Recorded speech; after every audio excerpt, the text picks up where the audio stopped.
Welcome back to the Manc Entrepreneur YouTube channel, and in today's episode I want to talk to you about why Australia could have really fucked up. Now, you may or may not be aware that in Australia they have something called GST, which is basically what their sort of version of VAT is. I think it's goods and services tax, from what I'm led to believe, and it's similar to VAT here in the UK.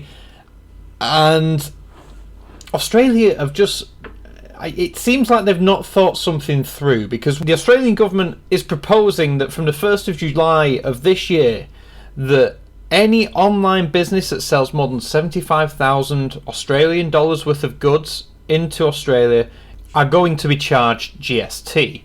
Now, under the current rules, the only instance where online businesses would pay GST is if they are buying on a package or a product that is being sold with a value of over 1,000 Australian dollars.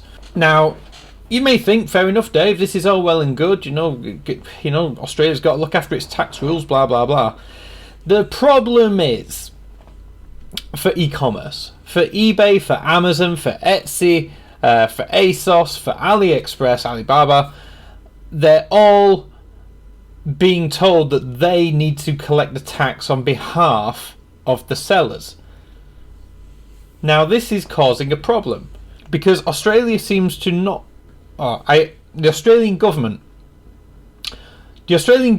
doesn't seem to realise that marketplaces like eBay and Etsy and AliExpress are not sellers. They're merely a platform for which sellers to advertise their goods in another region. So eBay and ASOS and AliExpress and all the rest of them are not set up to be tax collectors. If anything, the sole responsibility for tax collecting should be left with the government and not with private entities. However, this is causing a problem. You see, because Australia is a very, very forward-thinking country when it comes to technology and e-commerce. They are near the top of the pile.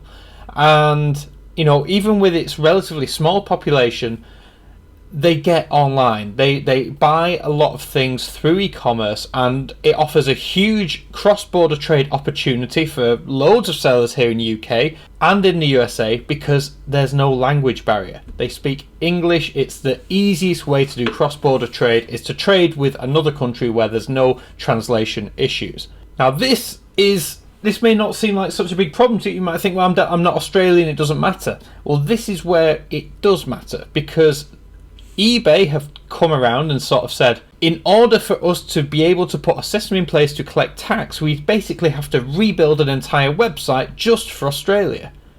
And that is not going to be a priority for them.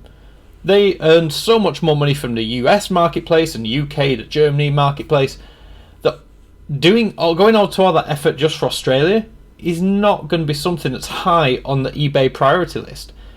And then it sets a precedent. If eBay started collecting tax for Australia, how long would it be before HMRC here in the UK started wanting the same sort of deal? Or the Inland Revenue in the States wanted the same sort of deal? It just doesn't seem manageable. So much so that high up people in Alibaba, in Etsy, in eBay have all come out and said, if this goes ahead on July the 1st, they have pretty much their platforms are left with no other choice but to geo-lock Australia. And that would mean that basically, if you're Australian, you will be banned from being able to buy goods from outside of Australia. That causes problems. That is not what e-commerce is all about. That is, you know, the whole cross-border trade thing, which eBay has been such a huge driving force behind, and of course Amazon as well. It's surely a bad move, not just for Australian buyers, but for global sellers. Like I said, we love selling to Australians. It's great for seasonality for a lot of people. Here in the UK, we have the winter, it's Australia's summer. So the seasonality that it brings is fantastic, and it will bring a negative effect to global e-commerce sellers. The only angle that I can see is that Amazon are slowly rubbing their hands, because if you didn't know, Amazon are currently in the process of setting up an Amazon space in Australia on the ground there, and if anyone is going to be able to get a way out of the logistics of transporting goods around the world, it's Amazon. They do it fantastically well. They're a logistics company, they're a transport company, they're a fulfillment company. Amazon is surely thinking this is great news, because as soon as they launch, and right now, like I said, we're in April. From the last time I heard, their predicted launch date was September to go live with Amazon Australia. If this rule goes ahead on July, and eBay and Etsy and Ali can no longer compete in Australia, Amazon just have the market. And then if they can find a loophole where, I imagine it's something similar to the Pan-Euro FBA thing that we have here in Europe, whereas if I'm a UK seller, I can send my product to a German warehouse and have it fulfilled directly from Germany. All of a sudden, if Amazon can find a workaround for that, Amazon are just dominating the market there in Australia. So that is an interesting thing to keep our eye on. I mean, there's still got to be. I don't think we've heard the end of this. I can't see how, when the likes of eBay, Ali, Etsy, and Amazon have also come out and criticised this ruling of the GST proposal, I don't think the Australian government can ignore it. I'm sure the Australian people don't want it, and yeah, we'll have to see. But right now, it seems like a terrible plan. I don't see how it can be implemented in any sort of way which is beneficial to the majority of people.